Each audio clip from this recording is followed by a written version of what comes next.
Okay, this is how you all know I love you, because it is nighttime. And yes, Space Jam is indeed my pajamas, but I'm making you this video. All right, I'm gonna teach you about...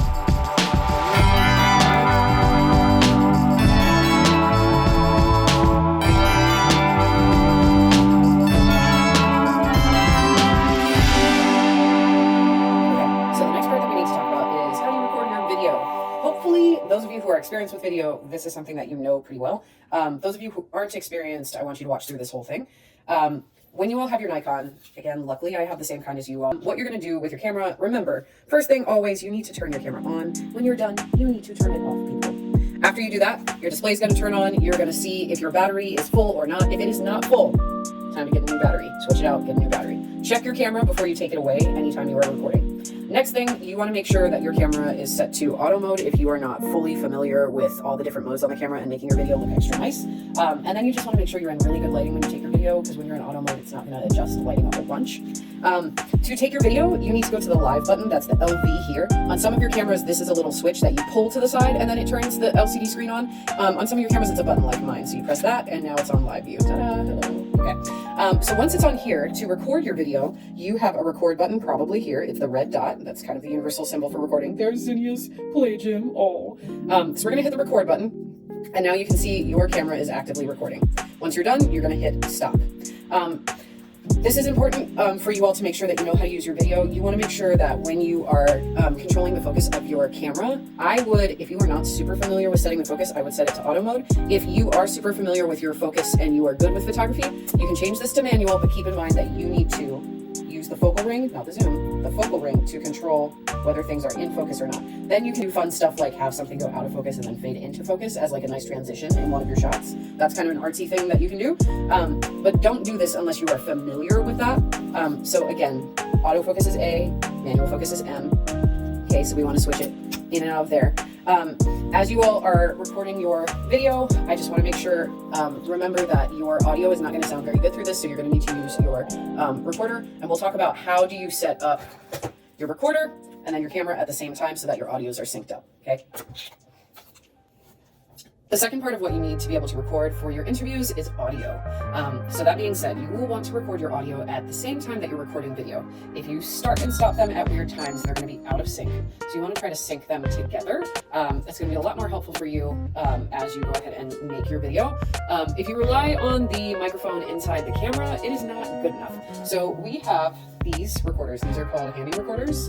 They're made by Zoom. These are awesome. If any of you are into music or making your own music, I strongly recommend you look into one of these. They are really handy and they're great for recording on the go. And also they can record singing really nicely. The other version that we have is just a slightly different version. This is the H2. Same thing. It's a handy mic that you can take with you out and about. So that being said, how do we use this guy? Well, first of all, this is powered with a AA battery. So on the back, you'll see this guy. We can use rechargeable AA's. You don't have to be bad to the environment, but if yours doesn't turn on, that means you don't have enough juice. So just come get another battery from one of us.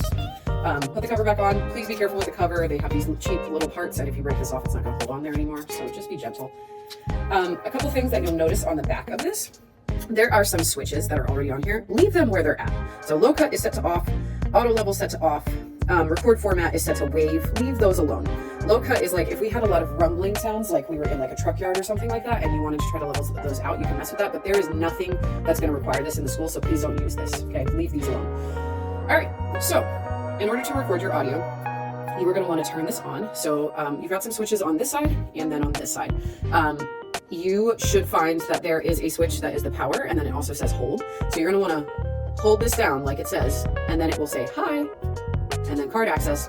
Once it lights up, now it's telling you the battery, how much time is left, or how much juice is left. It also is telling you how much time is left on the SD card before it runs out of space. It's not recording actively, but it is showing me the volume levels of everything.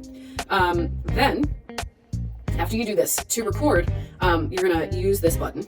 That is recording onto the SD card, which is found in here. These use micro SD cards, so they're smaller. Okay, this little guy. For those of you who are video gamers, you're probably pretty familiar with micro SD. So to record your audio, you're gonna hit the start button, you'll get a recording light that's on, okay? And now this is telling me the amount of time that I've recorded my audio. Once I'm ready to turn it off, I just press this button again, the light turns off, the time stops, and now it's showing me again how much time is left on the card. There is not a convenient way for you to delete audio samples once you've recorded them. If they're on there and you hate them, don't worry about getting it off of here. You can do that on the computer later and delete that file off the computer, but please do not try to get it off of here at the time. Just move on, like turn the recording off and just do a new recording. That's the thing about audio, is we don't obsess about deleting audio. Just record it and then you can filter through and delete it later, okay? So the next thing about recording audio is you need to be listening to the audio at the same time. You can't tell if you have good audio if you're not actually paying attention to what it sounds like. For my music people, this will be pretty familiar to you. It's like if you were performing on a stage, usually singers have a speaker facing back at them, and that's called a monitor. You have the monitor facing back at you, and sometimes you have headsets so that you can hear yourself. If you can't hear yourself very often, your pitch will be off or things like that. So same thing with recording audio. You need to hear your audio so that you can tell what the levels are like. So everybody's gonna need a pair of headphones. Why do we always have headphones in my classroom? This is why, because when we do audio recording or video, we need these. Actually, the reason we had those in the first place is for audio. So you're gonna take your headphones. I'm just gonna use my cheapies. And you're gonna plug in there. You'll notice there are two jacks on this. You are specifically going into line out. Right here by the volume, line out. The other side has an input level on it and it says line in. We are not using line in. We are going out to the headphones, okay? So I plug these in, and then when I start recording, first of all, I'm not even recording, and if you all could hear in my headphones, I can really hear what the audio sounds like. Also, this is a good way for you to test. Without hitting the record button, you can test and hear what your microphone sounds like. So what I'm gonna do is just point this around and just listen, and I can hear how the direction of these two microphones, see there's one going this way and one pointing this way. These are really, the way they're shaped is changing the shape that things are recorded in. So right here, this sounds great. If I pull it back, it's a little bit more quiet. If I face it away from me, I really don't hear the sound as much. When you all are recording, I want you to pay attention to the fact that your audio is going to go in a shape like this, which means if you have the microphone pointed at the person you're recording, it's going to sound great. If you're not paying attention and one of you is just going like this, you're not really watching, this audio is going to sound like trash. So whoever's recording the audio, always keep your headphones in, always point the microphone to your subject. Okay, so we're pointing the microphone at the subject. Keep in mind, you can adjust the volume of this. So if this is too loud and you're listening to the person and you're like, oh my God, I can hear everything. You can turn down the volume in your headphones, but keep in mind the volume controls are only your headphones. That is not controlling the volume at which they are speaking and your recorder is picking up the volume. That is input level. So in that case, if you notice that they're talking to you, the microphone's facing them, but it's still too quiet, likely your input level needs to get turned up. So you can turn that up on this side, okay? Don't worry about the play buttons, the fast forward and all that, and the trash can. Again, we could teach this at another point. It is way more convenient to delete and control your audio on your computer than it is on this tiny little guy with this tiny little screen.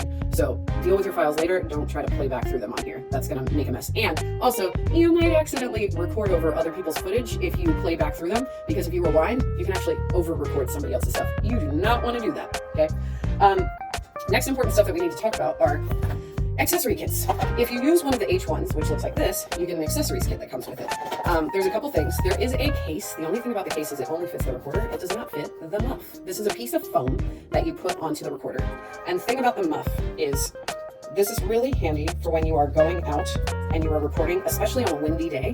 This is going to help filter that sound, okay? The other thing is, if you have somebody who really enunciates when they speak and they say their T or their D or their P or their B, and they're very harsh, this will cut down on that sound. So this is just like helping smooth out the sound. So you always want to put this on. The H2, we don't have one of those, but it's actually a different screen filter, so it's going to sound different anyway, so that's okay.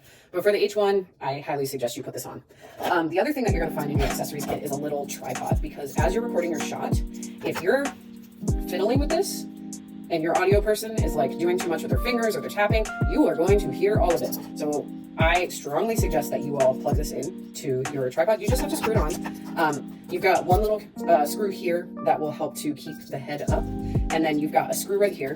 The recorder itself screws on right here. Take your headphones out first, obviously, otherwise you're gonna just wind the cable up and up and up. But you're gonna screw this on, and then that is going to hold your recorder.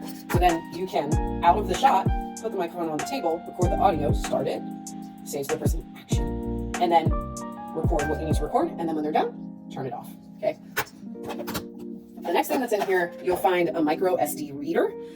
Basically what that does is it takes a micro SD card and it makes it into a full size, because then you can actually plug it into the computer and your dongle. So you take this guy, and this has a little groove right in the bottom, where you can take your micro SD card and you can plug it into here. Yay.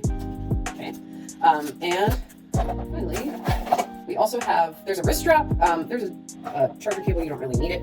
Last thing is, if you want to be able to plug the Zoom into your computer directly without using the SD card reader, you can use, it comes with a micro USB cable. Micro USB looks like one of these. A lot of people call these an Android charger, because this is the old one that it used to use. You're going to plug this in here, okay? And then after that, you're going to plug in directly to the dongle on your computer. And that's another way you can get your footage. When you're finally done, you need to hold the power button once again, hold it down to turn it off, and your Zoom is going to tell you goodbye. Ta-da! That's how you use it. It's pretty easy. It's pretty handy. Now that you all know how to use it and you do it for this project, you can start to borrow it throughout the rest of the year to record more audio. So those of you who are audiophiles and music people, have fun and sign out a recorder from me. Okay, last step. What if you want to use your camera to record your video, but then you want your audio to go hand in hand so that the two of them record at the same time?